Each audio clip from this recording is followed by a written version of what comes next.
이런 제목의 책이 있습니다. TV를 10년 동안 끊고 보니, 제가 정확한 제목을 기억하지는 모르겠는데 TV를 끊는 내용을 다룬 책이 있습니다. 제목이 너무나 흥미로워서 제가 그 책을 구입해서 읽어보았는데요. 어떻게 하면은 TV를 끊을 수 있는지, 끊고 나서 어떤 유익이 있었는지를 잘 다루고 있는 내용의 책이었습니다. 텔레비전을 끊을 수 있는 가장 우선되는 방법으로 그 저자가 설명하기를 갖다 버려라 말했습니다.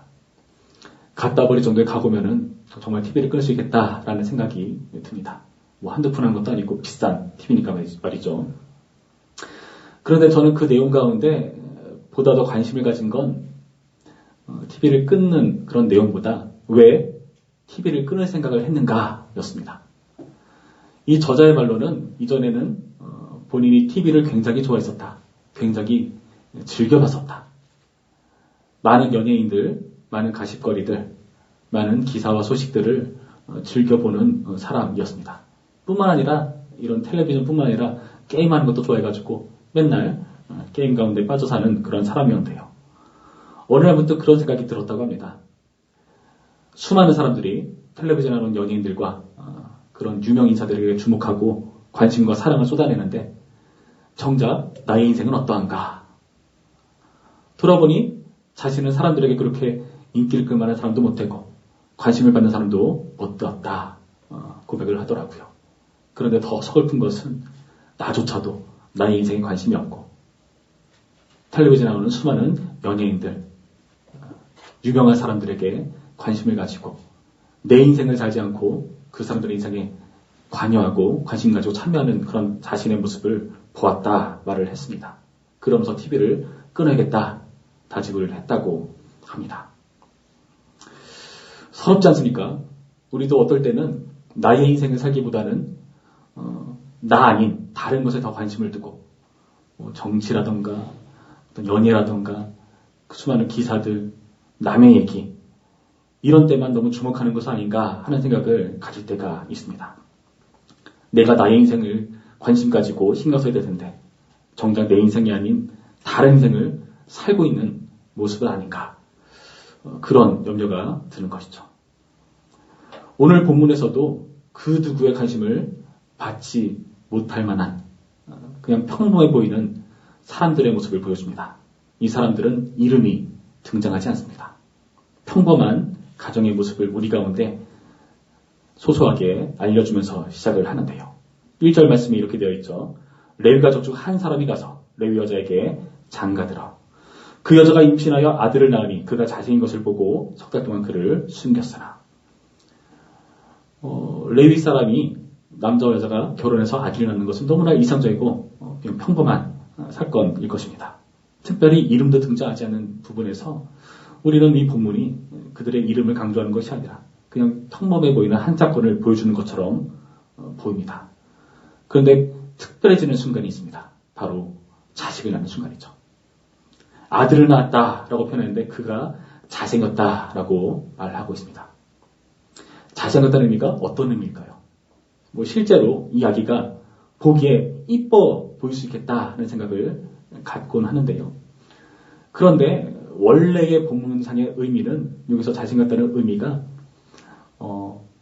창세기 1장에 나타난 보시기에 좋았더라. 네, 그 좋았다와 동일한 단어를 쓰거든요. 선했다, 보기 좋았다 이런 의미 말이죠.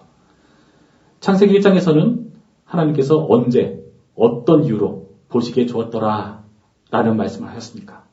하나님의 말씀대로 이 세상에 어떠한 것이 만들어지고 주님의 뜻과 계획대로 그것이 이루어지는 것을 보시면서 하나님은 보시기에 좋았더라 말씀하셨거든요.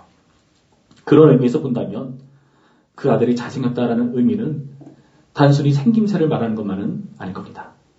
이 아이의 잘생김은 그 가정 안에 하나님의 뜻과 목적 안에 이 아이가 그 자리에 있는 것이 잘 된 것이라는 것을 설명해주는 의미일 것입니다. 그런 의미에서 우리 모두는 잘생겼습니다. 너무 갑작스러운 말이나 안 와닿으시죠? 제가 사람이 좀 많으면 우리 옆에 보시면서 잘생겼습니다. 인사합시다라고 말할 텐데 서로 뻘쭘해질 것 같아서 그렇게까지는 하진 않겠습니다. 우리는 모두 잘생긴 존재라는 것, 주님의 뜻과 계획 안에서 우리가 있는 그 자리에 잘생긴 존재라는 것을 여러분 믿으시기 바랍니다. 그런데 이 잘생긴 아들이 졸지에 못생긴 아들이 될 위기에 처해 있습니다. 어떤 사건이었죠? 바로 그 앞에 1장 22절 말씀을 보시면 우리가 알 수 있는데요. 그러므로 바로가 그의 모든 백성에게 명령하여 이르되 아들이 태어나거든 너희는 그를 나일강에 던지고 딸이거든 살려두라 하였더라. 애굽의 바로는 히브리인들을 두려워했습니다. 요셉 때 이 히브리인들이 애굽으로 건너와서 살게 되죠.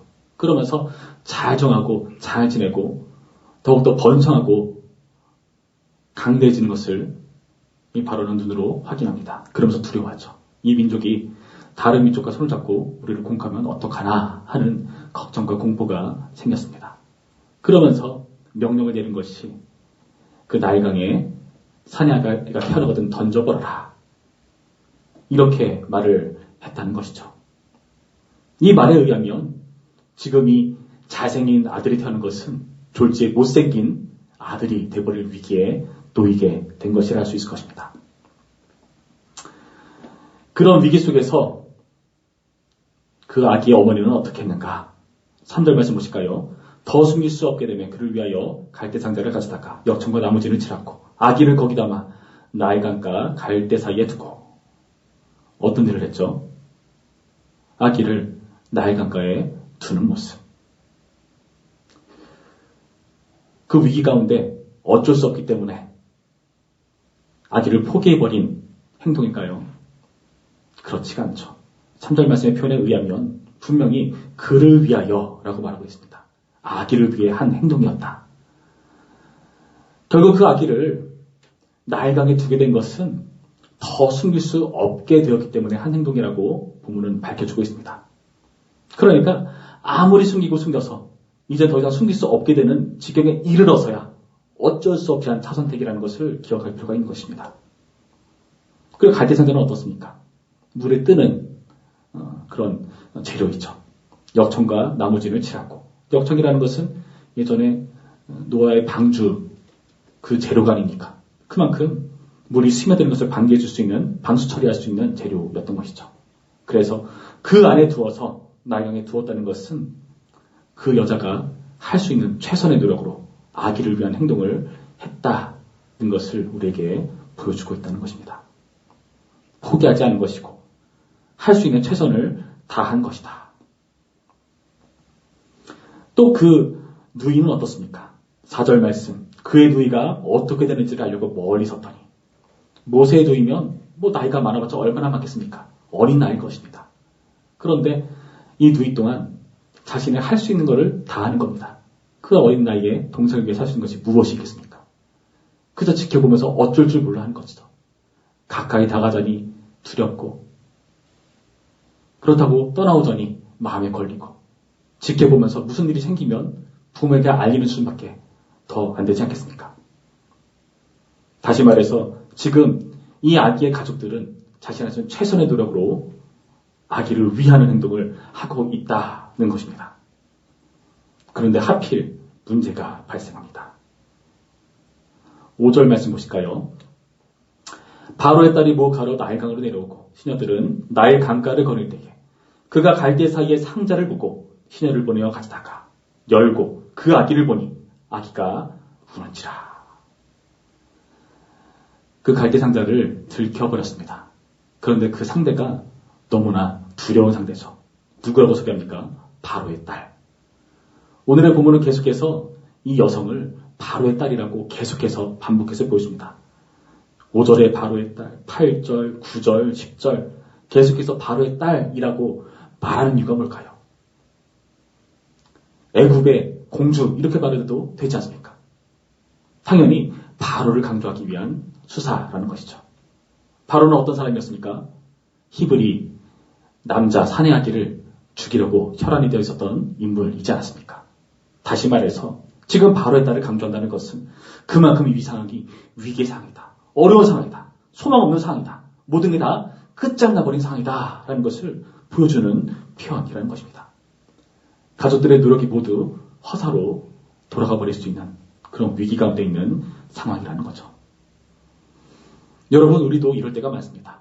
우리도 우리가 할 수 있는 최선의 노력을 다했지만 그것이 말짱 도름으로 돌아가는 순간처럼 여질 때가 얼마나 많은지 모릅니다. 우리가 돈이 많거나 건강하거나 뭔가 대단한 능력을 가지고 있다면 그렇지 않을 텐데 우리는 너무나 많은 부분에 있어서 부족한 부분들이 있거든요. 우리가 할 수 있는 최선을 다하지만 그 최선이 진짜 좋은 것은 아닐 때가 많다는 것이죠. 그러나 마지못해 그저 우리가 할 수 있는 것만 다 하면서 우리보다 큰 힘 앞에서는 어쩌지 못하는 우리의 한계를 경험하고 있지 않습니까? 오늘 본문에 나타난 가족들의 노력이 모두 허사로 돌아갈 것 같은 이런 위기 가운데 우리는 공감이 될 수밖에 없다는 것이죠. 그런데 이런 뜻밖의 사건 속에서 우리 능력 밖에 놀라운 역사가 일어나는 것을 오늘의 본문에서 보여줍니다. 이 바로의 딸이 정말 뜻밖의 반응을 보여주고 있거든요. 어떻게 반응하죠? 6절 말씀에 아기를 봤는데 그 아기가 울 때 그를 불쌍히 여겨. 불쌍히 여겼다. 긍휼의 마음이 일어났다는 것. 어떻게 설명할 수 없는, 논리적으로 이해할 수 없는 그런 놀라운 일들이 나타난 것입니다. 바로의 딸이 어떻게 히브리 사람의 아기를 보고 불쌍히 여기게 되었을까? 우리는 이해할 수가 없죠. 또 어떤 일이 일어납니까? 누가 보더라도 지금 바로의 딸의 표정에서 이 아기를 긍휼히 여기는구나 하는 것을 느낄 수가 있었던 것처럼 보입니다. 왜냐하면 7절 말씀에 누이가 바로의 딸에게 나아가거든요. 뭐라 말하죠? 내가 가서 당신을 위하여 히브리 여인 중에서 유물을 불러다가 이 아기에게 젖을 먹게 하리이까. 아기에게 젖을 먹이는 것, 유물을 불러서 그 일을 하게 하는 것이 자기 가족을 위한 일로 설명하지 않습니다. 당신을 위하여. 바로의 딸 당신을 위하여 그 일을 해도 되겠느냐 물어보고 있죠. 당연히 그 바로의 딸에게서 이 궁길의 눈빛을 읽었기 때문에 이 행동은 바로의 딸을 위한 행동인 것처럼 여길 수가 있다는 것이죠. 그 결과 어떤 일이 발생합니까? 바로의 딸이 그것을 허락하고요. 아기의 어머니를 불러와서 그 아기를 데려다가 유모로서 역할을 할 수 있도록 하게 합니다. 9절 말씀 볼까요? 바로의 딸이 그에게 이르되 이 아기를 데려다가 나를 위하여 젖을 먹이라. 내가 그 삭슬 주리라. 여인이 아기를 데려다가 젖을 먹이더니 그 아이가 자라매 바로의 딸에게로 데려가니 그가 그의 아들이 되니라. 바로의 딸도 이렇게 말합니다. 나를 위하여 젖을 먹이라. 그 아기를 기르고 양육하는 일을 자신을 위해서 해달라 말하고 있다는 것이죠. 우리는 이해할 수 없습니다. 어떻게 바로의 딸이라고 불리는 사람이 아기를 보고 긍휼의 마음이 일어났고 그 아기를 양육하는 일들을 감당하려고 결심했는지 우리는 알 길이 없습니다. 우리 능력 밖의 역사라는 것을 인정할 수밖에 없다는 것이죠. 그런데 우리가 주목해 볼 것이 있습니다. 여기 나타난 이 바로의 딸의 궁유를 입고 양육을 하는 이 모든 과정이 하나님의 사역처럼 표현되어 있다는 것을 우리는 조금 생각해 볼 필요가 있습니다. 3장 말씀을 보시면 하나님께서 이스라엘을 어떻게 대우하시는가를 보여주는 표현이 있는데요. 3장 7절 말씀을 볼까요? 3장 7절 말씀 보시면 하나님의 말씀에 이렇게 표현되어 있죠. 여호와께서 이르시되 내가 애굽에 있는 내 백성의 고통을 분명히 보고 그들의 감독자로 말미암아 부르짖음을 듣고 그 근심을 알고 내가 내려가서 그들을 애굽인의 손에서 건져내고. 여기서 하나님께서 히브리 민족을 보았다라고 표현하고 있는데요. 여기 나타난 보았다라는 표현과 이 바로의 딸이 갈대 상자를 보았다라는 표현이 동일한 단어를 쓰고 있습니다. 5절과 6절 말씀에 갈대 사이의 상자를 보고 6절에 열고 그 아기를 보니, 여기서 보았다는 것이 단순히 보았다는 의미를 말하는 것이 아니라 주목했다는 의미거든요. 주목했다. 그리고 실제로 그 아기를 물에서 건져냈다 말하지 않습니까? 그 아기를 구원하는 모습으로 설명하고 있다는 것이죠. 마찬가지로 하나님께서도 3장 말씀에 히브리인들을 보시는 분, 주목하시는 분으로 나타나고 그들을 구원하시는 하나님으로 묘사하고 있다는 것을 우리가 의미심장하게 볼 필요가 있습니다. 다시 말해서 오늘의 본문은 곧 하나님의 사역처럼 묘사되어 있다는 겁니다. 우리 능력 밖의 역사, 그것은 하나님의 역사라는 것을 인정해야 한다는 것입니다. 이러한 하나님의 은혜와 긍휼이 있어서 우리 능력 밖의 역사를 경험하는 그 차원에서 놀라운 결과를 우리는 확인합니다. 이름 없는 평범한 가정에 비로소 이름이 등장하거든요. 어떤 이름이 등장하죠? 10절 말씀 다시 볼까요? 중간쯤 보시면 그가 그 이름을 모세라 하여 이르되 이는 내가 그를 물에서 건져내었음이라 하였더라. 아멘. 모세란 말의 이름의 의미가 무엇이죠? 내가 그를 물에서 건져내었습니다. 이 모세란 이름에 대해서 다양한 신학자들의 의견이 있습니다. 실제로 이 모세라는 그 이름이 그 애굽에 있는 왕조들, 파라오들에게서 많이 나타나는 이름이거든요. 모세로 끝나는 이름이 많습니다. 그러니까 애국식 이름일 것이다 말하는 사람도 있고요. 그런 분도 분명히 있습니다. 그런데 분명한 건 뭐죠? 오늘 성경에서 이 모세 이름을 해석하기를 히브리식의 이름으로 해석하고 있다는 것이죠. 그를 물에서 건져내었습니다. 그리고 이 이름 그대로 이 모세라는 아기는 훗날 이스라엘을 물에서 건져내는, 홍해에서 건져내는 역할을 하는 사람, 가나안 땅으로 인도해내는 역사를 이루는 사람으로 자란다는 것을 우리는 알고 있습니다. 여러분, 우리는 이 모습을 보면서 우리의 모습을 돌아봐야 됩니다. 많은 사람들이 주목하지 않는 평범한 가정에 이름 없는 사람들에게 일어난 사건을 보면서 우리의 모습을 보셔야 됩니다. 우리는 여전히 바로의 방법이 성행하고 있는 세상 가운데 살아갑니다. 그래서 이 세상 가운데 그 악한 세상 속에서 우리는 우리의 기대와 생각과 우리의 노력들이 좌절되는 순간을 겪곤 합니다. 평범한 가족에 최선을 보았지만 정말 이 최선들이 무용지물처럼 여겨지는 순간들, 모든 노력이 허사로 들어버리는 그런 순간들을 우리는 맞이하곤 하죠. 그러나 이런 일 없는 가족의 최선 그 가운데 뜻밖의 역사가 개입한다는 사실을 오늘 본문을 통해서 확인합니다. 하나님께서 바로의 딸을 통해서 일하시고요. 우리가 할 수 없는 영역 밖의 일이지만 그 일을 통해서 아기를 결국 구원해내시는 하나님의 역사. 그런데 그 아기를 구원한다는 것이 생각해 보시기 바랍니다. 단순히 가족에게 기쁨을 주는, 가족을 즐겁고 행복하게 만들어준 차원의 일에 불과할 것인가? 아니요. 이 아기를 구원한 것은요, 가정의 복을 뛰어넘습니다. 히브리인들을 구원하는 구속사를 만들어내는 그 시작을 여기서 확인하는 거죠. 다시 말해서 우리가 볼품없이 여기고 평범해 보이는 우리의 모든 역사가 하나님 나라의 그 구원 역사의 거대한 강물에 한 물줄기를 이룬다는 사실입니다.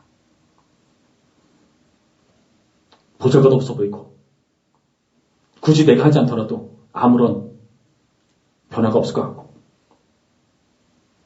큰 대단한 일을 하지 못하는 우리의 모습. 그런데 우리가 할 수 있는 최선의 노력들, 우리가 할 수 있는 그런 헌신들을 오늘의 본문은 주목하고 있다는 것입니다. 히브리서 11장 23절 말씀 보시면 지금 이 가족의 역사를 이렇게 주목하면서 말해주고 있습니다. 히브리서 11장 23절 말씀 보시면 믿음으로 모세가 났을 때에 그 부모가 아름다운 아이를 보고 석 달 동안 숨겨 왕의 명령을 무서워하지 아니하였으며. 무슨 말이죠? 그 모세가 태어났을 때 이 부모의 행동, 이 가족의 행동을 믿음이라고 규정해주고 있다는 사실입니다. 이 출애굽기 이후에 한참이 지난 이 히브리서 문맥에서도 이렇게 이 부모를 평가 내리고 있다는 것이죠. 그리고 더 나아가 오늘날 우리도 이 부모의 행동을 모두가 알고 있고 주목하고 있습니다. 하나님께서 주목하신다는 것은 말할 것도 없죠. 여러분, 그렇다면 우리는 우리 인생을 작게 여겨서는 안 됩니다. 우리의 인생을 하나님께서 주목하시고 귀하게 여기시고요. 우리가 할 수 있는 최선의 노력을 다한 것을 무용지물로 만드시지 않으신다는 사실입니다. 하나님께서 우리가 할 수 없는 능력 밖의 역사를 이루시는 분이시라는 거죠. 예전에 어떤 강연 프로그램을 보다가 변호사 한 분이 나와서 강연하는 것을 본 적이 있습니다. 그 변호사는 나름 전문 분야가 있습니다. 그게 뭐냐 하면은 재심입니다. 재심이란 잘 알다시피 재판이 끝난 이미 종결되어 버린 사건을 다시 끄집어내서 다시 재판해야 된다 말하는 거죠. 억울하게 범죄자 취급당한 사람을 변호해주는 역할을 하는 변호사였던 것이죠. 어떻게 이 변호사가 그 일을 하게 되었을까요? 그는 자신의 마음을 움직였던 한 사건을 소개해 주었습니다. 어떤 어머니의 이야기인데요. 그 어머니가 자기 아들이 억울하게 누명을 써서 감옥에 갇힌 것을 보았습니다. 재판의 결과를 뒤집을 수가 없습니다. 힘도 없고 능력도 없고 그 어머니는 자신이 할 수 있는 최선의 노력을 다하지만 무용지물처럼 보입니다. 그래도 포기하지 않습니다. 그 당시 시대에 과연 어떤 자료들이 있었겠습니까? 열심히 자료들을 모아서 받아 적거나 스크랩을 해가지고 다 낡아 빠진 그런 스크랩 종이로 이만큼의 문서들을 준비해 놓았던 것입니다. 그걸 들고 찾아다니는 거예요, 변호사들마다. 근데 들어주겠습니까? 안 들어주죠. 아무런 이득이 되지 않으니까. 다 끝나버린 사건이니까. 돈도 되지 않으니까. 어떤 변호사가 그 일을 맡아줄까요? 그런데 이 변호사는 그 어머니의 노력을 보면서 마음이 움직였다고 합니다. 세상 입장에서 어떨까요? 그 노모가 열심히 준비한, 다 나가 떨어진 공소시효도 얼마 남지 않은 그런 사건들에 대해서 끄집어내고 싶어 하겠습니까? 그 노력들을 무시해버릴 겁니다. 도대체 그 종이 조각으로 뭘 할 수 있단 말입니까? 그런데요, 그 어머니의 최선이 한 변호사의 마음을 움직여서 재심을 치르게 되고요. 재심에서 끝내 승리하는 사건들을 경험하는 것을 들려주었다는 것입니다. 여러분, 우리 신자 인생이 그렇습니다. 하나님께서 우리의 인생을 주목하십니다. 우리가 최선이라고 했던 것, 사실 보잘것없고 내세울것없고 부끄럽고 뭔가 했다고 하기도 민망한 우리의 소소한 일들을 주님께서는 귀하게 여기신다는 것입니다. 아니, 그것을 믿음이라고 규정해 주신다는 겁니다. 그래서 신자가 할 수 있는 아무것도 아닌 것 같은 사건 하나, 아무것도 아닌 그런 노력들 하나를 우리는 다시금 제대로 평가드려야 됩니다. 이 세상에서 신자는 어찌 보면은 진짜 강자입니다. 하나님의 마음을 움직이고 하나님의 역사를 불러일으키는 하나님의 위대한 일들을 기대하게 만드는 강자. 보잘것 없어 보이는 우리의 노력들, 그러나 아까 말씀드렸듯이 하나님 나라의 큰 천의 일들로 이루어지는 역사의 한 부분이라는 것을 여러분 기억하시기 바랍니다. 하나님께서도 우리 가운데 마찬가지 일을 하셨습니다. 우리 가운데 아들을 보내십니다. 그 아들은요, 우리의 기대와 너무나 달랐습니다. 강력해 보이거나 힘이 있어 보이거나 뭔가 능력이거리가 될 만한 대단한 사람처럼 보이지 않았습니다.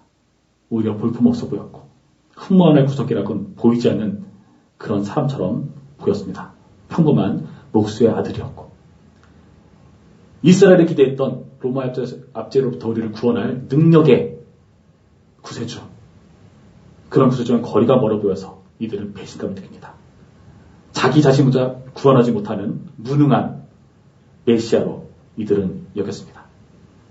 그런데요, 그 한 사람의 죽음이, 예수 그리스도라는 보잘것 없었던, 우리가 업신여겼던 그 죽음이 만인의 구원을 이루는 놀라운 사역으로 확장되는 것을 우리는 알고 있죠.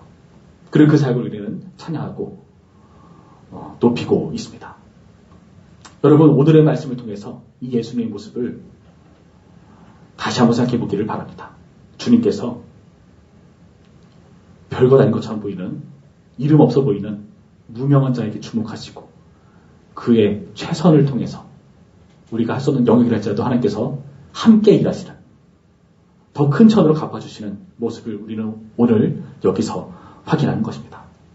오늘의 말씀을 통해서 이제는 우리의 모습을 작게 여기지 않고 우리가 어제 했던 일 오늘 또 하고 내일도 그다지 다리가 없어 보이는 행동을 또 한다 할지라도 그 행동 자체가 주님 안에서 우리의 최선의 노력을 믿음으로 규정하시고 인정해 주시고 주목하시는 행동이라는 것을 기억하시면서 우리의 그 평범한 삶을 포기하지 않기로 그 평범한 삶을 위대한 삶으로 축혀 세우시는 하나님을 기대하기로 다짐하는 우리 모두가 되기를 주님의 이름으로 축원합니다.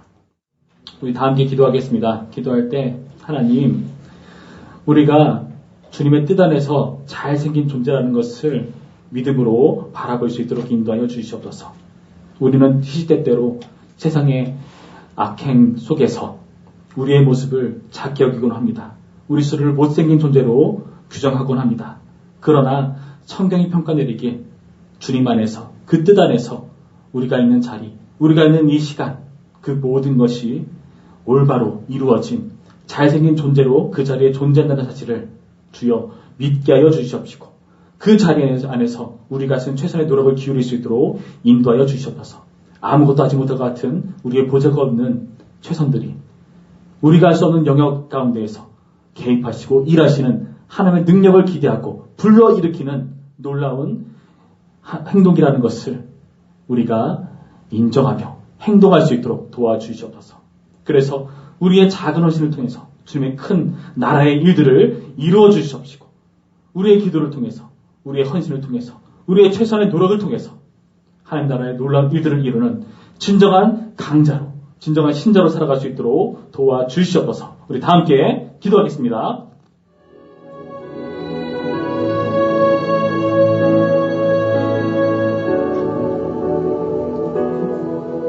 참 좋으신 하나님, 우리 가운데 함께 하시고 역사하시는 주의 놀라운 손길을 기대합니다. 하나님, 세상은 우리를 하찮게 보일 것입니다. 우리를 못생긴 존재로 규정할 것입니다. 그러나 주님, 그 사탄의 거짓말에 속지 않도록 우리를 도와주시옵소서. 주님, 이전까지 작게 여겼던 우리 스스로의 모습을 다시 한번 주님 안에서 크게 회복할 수 있도록 인도하여 주시옵소서. 어제도 했고 오늘도 했고 내일도 할 나의 소소한 헌신들, 최선들이 하나님 나라의 귀중한 물줄기를 이루는 부분부분의 역사라는 것을 인정할 수 있도록 인도하여 주시옵소서.